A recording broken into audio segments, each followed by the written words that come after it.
Thanks. Hi everyone, I'm Fiona. I teach at the university with Sarah. So lovely to see you all. Yeah, so my collection came out recently. She may be Radon. It's poems set. A lot of them are set in the domestic, but this idea of the domestic becoming a space that's open to the environments around it. And radon, if you're not aware of it already, is a type of gas.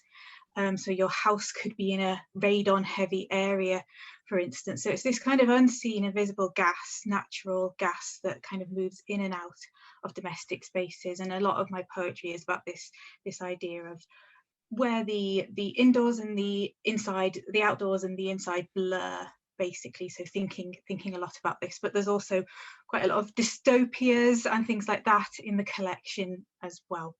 So hopefully I'm going to be doing a short reading from the collection, and possibly a couple of short readings from some of my students as well who are volunteering at the events. They might share a little bit of work too.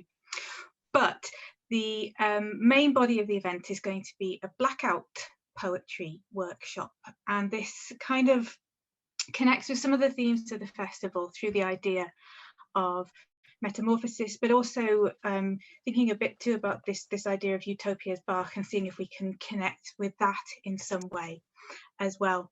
The Blackout workshop works by taking an existing text, something that is out there already. In this case, we'll be using newspapers, so very recent newspapers, the current news cycle.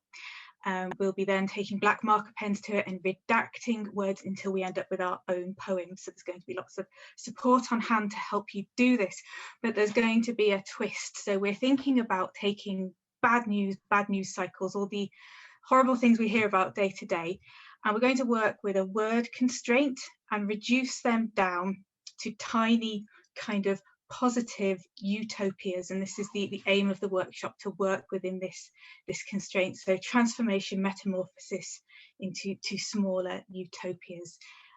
And so everybody should hopefully at the end of the workshop come away with their own poem, and also have a chance to share that and read that aloud to the group if they want to at the end of the session. So a sort of collective reading as well. So that's what we'll be up to